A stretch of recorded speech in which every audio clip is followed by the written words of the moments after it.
We've all been there, standing around the halfway line on the pitch in training, a ball comes over to you, we've picked it up, we've looked at the post and we thought to ourselves, what if? What if I just banged this over the post? What if this was the game-winning kick and the team went mental? You set yourself up, get ready in position, everything slows down, you keep your eye on the ball. Oi, oi, oi. And more often than not, we absolutely shank it. This happens to everyone. Let's see if we can fix this. Let's go. For it as, we're looking at drop kicking for distance today. The same 3 stages as always, with a final challenge, and there's a prize or forfeit depending on how I do, and they're quite a special one today, so stick around to see what they are. And the doctor is in the house.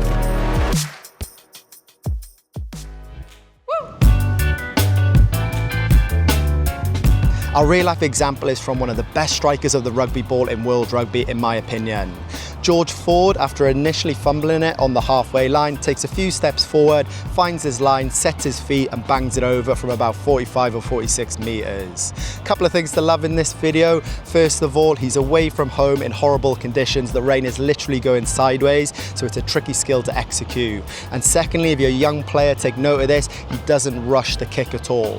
First of all, in getting his feet set, and secondly, in finding his grip in his line. An incredible piece of skill from an amazing player. A few stages today for the skill tutorial. The first stage is understanding the difference between our drop height for when we're going for distance or we're going for height on our drop kicks. Very simply, if we're going for distance, we want to hit this ball on the half volley. What that means is as soon as that ball hits the floor or just comes off, that's when we want to be striking it. As opposed to when we're looking for height, the way I like to generate it is waiting for a fraction of a second, let that ball bounce up a little bit more before we kick it.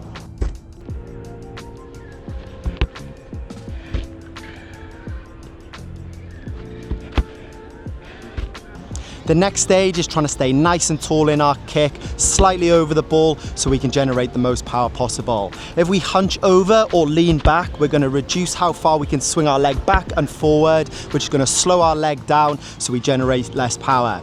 Staying nice and tall and slightly over the ball is going to allow us to have a maximum swing, get our leg going as quickly as possible and put as much force into that ball to generate the distance.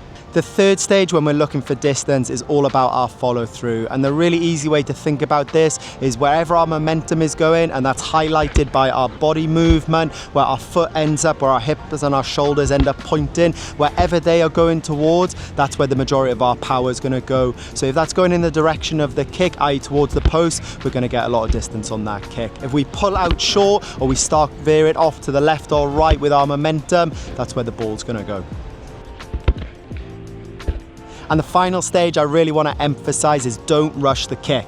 Particularly important in the real life example, as you saw with George Ford, who took that extra split second to compose himself, stop his feet before he went into his technique. It gives you the strongest base to kick from, which is going to allow you to generate more power accurately and give you the best chance of nailing that kick.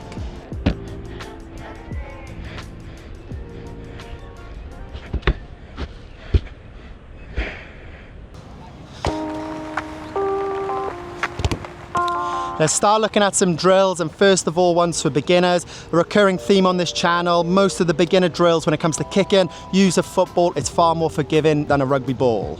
So you need a partner or something you can kick up against. I'm using this little foam pad. You're gonna come a couple of steps away, and all I want us to concentrate if we're doing the beginner's drill is that timing of connecting with the ball just as it hits the floor on the half volley. So set yourself up nice and tall, 2 hands on the ball, work on the 2 to 1 and connect, and it can come through, see if you can catch it again. A pad like this is quite useful. If the ball starts going over it, you're probably letting it bounce too high, and that's what will be good for restarts, getting height on the ball, but not so good when we're looking for distance. Give that a go. Once you're happy with the football, move on to a rugby ball, exactly the same drill. Come a couple of steps away, ball in 2 hands. We're looking for that 2 to 1 drop and then driving it into the pad each time. Again, if it's going over, it's bouncing too high, we really want to hit that ball on the half volley. So I've got a bad shoulder at the moment, gonna go and try and get a scan on it, but reaching for that ball did not feel good. But it's why you're probably gonna see a lot of kicking on the channel over the next couple of weeks. My parents have just turned up. Moving on to a drill for intermediates. This is one of my favorite drills when I was playing sevens full time for practicing your conversions or drilling your conversions. Come underneath the post, and the aim of the drill is to come behind the post, but you kick it under the crossbar, but over the 22 or as far as you can kick it. Two key things to think about with this is make sure you're hitting the ball on the half volley, that's going to keep it low, and then also your momentum going after the ball. So your leg, your body weight, your hips and your shoulders, that's going to keep the ball nice and low. So to begin with, just come back 2 steps maybe. 1, 2, set yourself up. We want to keep it nice and simple. You also don't have to kick these 100% to begin with, but we're going 2 to 1 and trying to drive it as far as we can. So just out to the 22. As you get more comfortable, you can start coming further and further back and still try and keep that ball under the crossbar. If you ding it, you know you're probably letting that ball bounce a little bit too high. So I'm going to come back 3 steps this time. 1, 2, 3. Take my aim. And we're going to go 2 to 1. Drive it through. Are you okay? I'm not anymore, no. All yours, boss. Sorry again. No, it's all good, all good. So this time I'm gonna come back 1, 2, 3, set myself up, get my line, 2 to 1. Remember to stay tall but over the ball. And we're going 2 to 1, driving it through the post. Right, I'm gonna push even further now. 1, 2, 3, 4. So this is gonna be a tough one to keep low, but it is doable. Oh, just caught the underside of the bar, left some tape on there.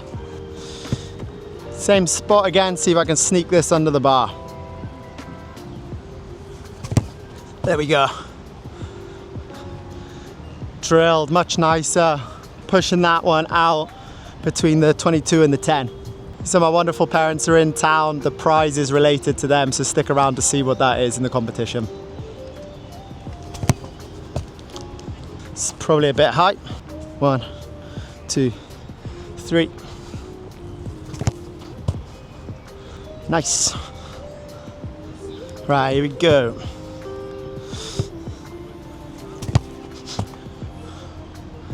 Nice, out to about the 40. Nice, about 4 steps out here.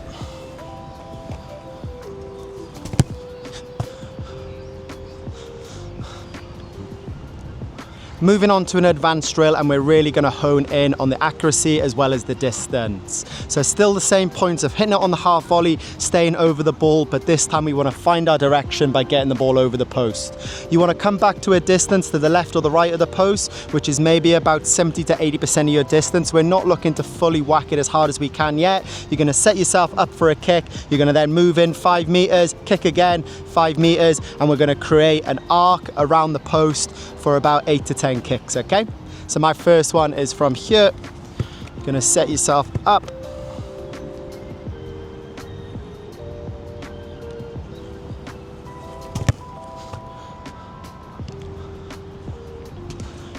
And smash it through the post. Like I said, it doesn't need to be 100% effort, and I have done a video that helped with the accuracy, how to line your ball up. I'll try and link it somewhere on this page, okay? So now we're going to move across 5 meters. You're going to have to go in an arc, and it will keep it roughly the same distance for you each time.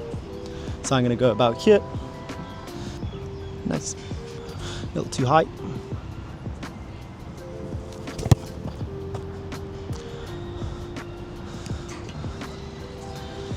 And then move on to the next.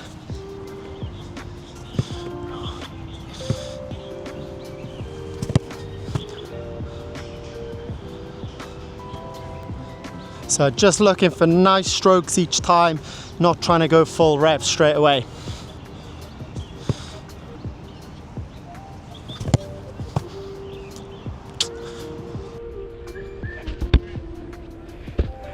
So set yourself up.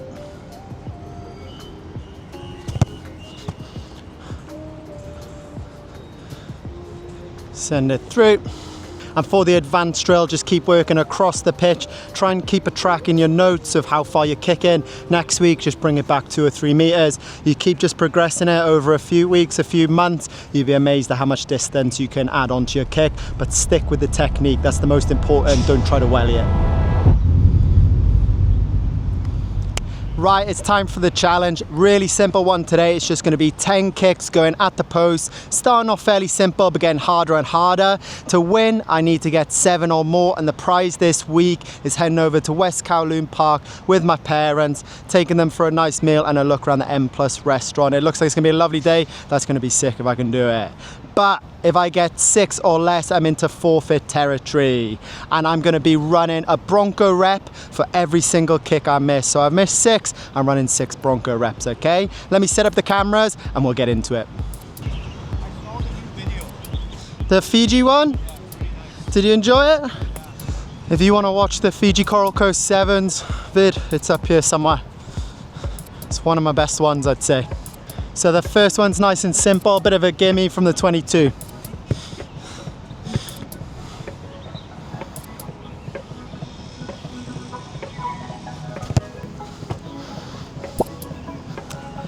Nice, there we go.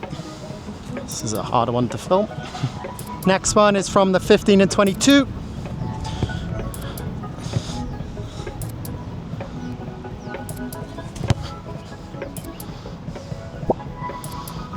Yep, there we go.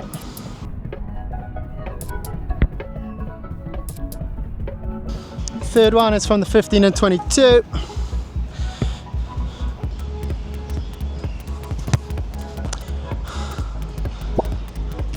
Yep, there we go.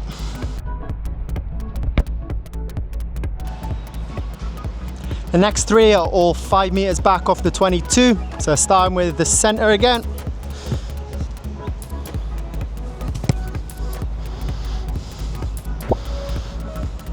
Not the cleanest, but that's through. Let me go get the balls in.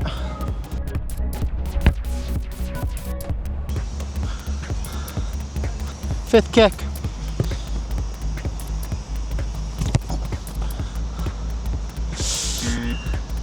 Just off to the left there. So we're 4 from 5. I'm still chasing, getting to 7. That was a nice connection, however. Right, number 6, I really want to get this one because they are going to get pretty hard after this.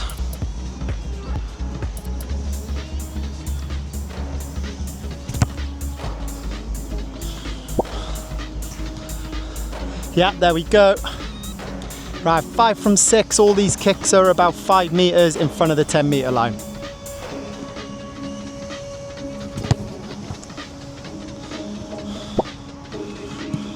Gonna have to watch that one. I think that just snuck over, so we'll go 6 from 7. Which way did I go first? So 6 from 7, back out around the 15.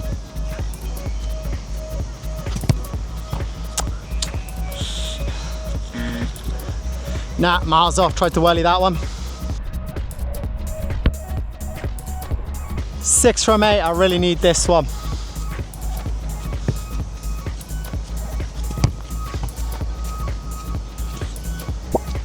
Nice, there we go. 7 from 9.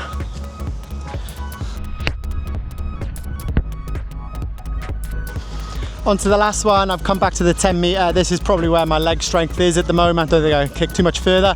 So let's see how we go.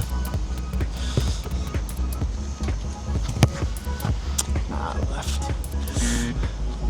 Now a bit of a hook. There we go. 7 out of 10. I'll see you at West Kowloon Park. Yoy. Just gonna try and strike 1 or 2 more of these.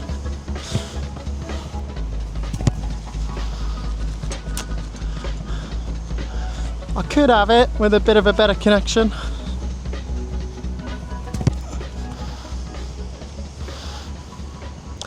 Nah, I'm gonna be just short every time. Let's cut it there. My parents have been my 2 biggest supporters throughout my career. From the age of 7, they've been taking me to training sessions, games and tournaments, rain or shine. So I wanted to take this chance to thank them and give a shout out to the parents, friends and family who help support sporting journeys. Whoever has just popped into your head, why don't you just drop them a message and say thank you for the support and stick a smile on their face. Spreading some positivity goes a long way and is one of the driving forces around the Borodar tees that I've created. Head to thisissevens.com if you'd like to buy one. It was a stunning evening while my parents were visiting in Hong Kong, so we headed over to West Kowloon Park for a few sundowners and some food. I'd highly recommend a stroll around the park, and you're also close to the M+ Museum. If you have any questions about the video, drop them in a comment below. Diolch yn fawr for watching and see you next week.